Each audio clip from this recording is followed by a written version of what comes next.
ஓம் சாந்தி. அவ்யக்த முரளி 24/6/1971. அவ்யக்த பாப்தாதா, மதுபன். உள்நோக்கு முகமுடையவர் ஆவதனால் கிடைக்கும் நன்மைகள். ஏதாவது ஒரு புதிய கண்டுபிடிப்பை கண்டுபிடிக்கும் பொழுது எந்த அளவு சக்திசாலியான கண்டுபிடிப்பாக இருக்குமோ அந்த அளவு அண்டர் கிரவுண்ட்ல இருந்து கண்டுபிடிப்பாங்க. நாளுக்கு நாள் உங்கள் அனைவருடைய இந்த கண்டுபிடிப்பானது சக்திசாலியாக ஆகும்.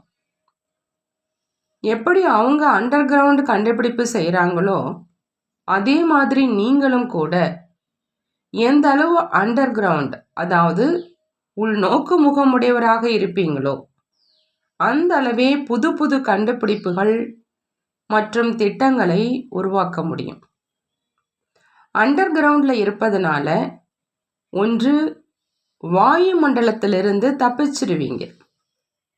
இரண்டாவது, ஏகாந்தமாக இருப்பதன் காரணத்தினால மனன சக்தியும் அதிகரிக்குது, அதாவது சிந்தனை சக்தி அதிகரிக்குது.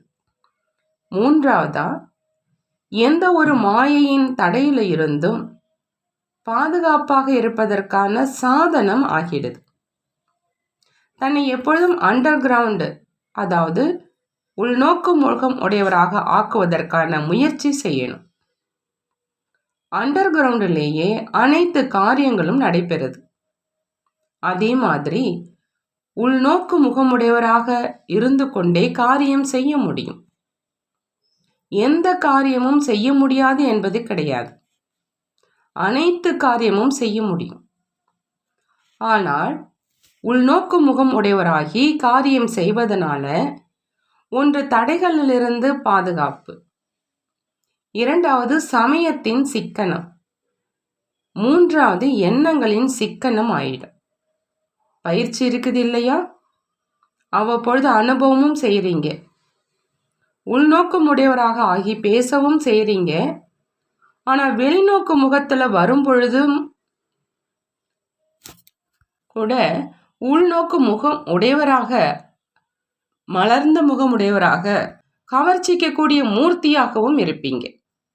கர்மம் செய்து கொண்டே இந்த பயிற்சி செய்யணும். எப்படி ஸ்தூல காரியத்துக்கான நிகழ்ச்சியை உருவாக்குறீங்களோ அதே மாதிரி தன்னுடைய புத்தினுடைய காரியம் என்னென்ன மற்றும் புத்தி மூலம் என்ன காரியம் செய்யணும் அப்படிங்கிற அந்த நிகழ்ச்சியை உருவாக்குங்க. யார் நிகழ்ச்சியை உருவாக்குவதற்கான பயிற்சியாளர்களாக இருப்பாங்களோ அவங்களுடைய ஒவ்வொரு காரியமும் சமயத்தில் வெற்றி அடையுது. இவ்விதமாக தன்னுடைய சூட்சம காரியமும் இருக்குது. புத்தி ஒரு வினாடியில் எங்கிருந்து எங்கு வேண்டுமானாலும் சென்று விட்டு வர முடியும். காரியமும் மிக விஸ்தாரமான காரியமாகும். ஆகையினால எப்பொழுது நிகழ்ச்சியின் முன்னேற்பாடு, அதாவது செட் செய்கிறீங்களோ அப்பொழுதே சமயத்தினுடைய சிக்கனம் மற்றும் வெற்றி அதிகமாக கிடைக்கும். இந்த நிகழ்ச்சியை இடையிடையே உருவாக்கி கொண்டே இருங்க. ஆனால் சதா காலத்துக்காக உருவாக்குங்க.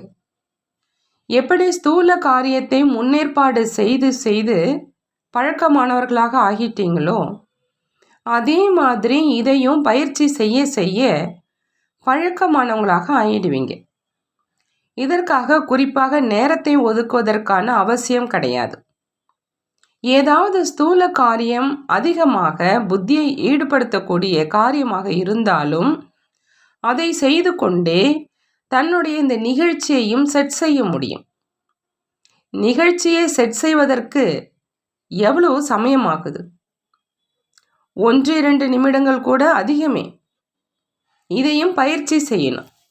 அமிர்த வேளையில் தன்னுடைய புத்தியினுடைய காரியத்தினுடைய நிகழ்ச்சியை முன்னரே செட் செய்யணும்.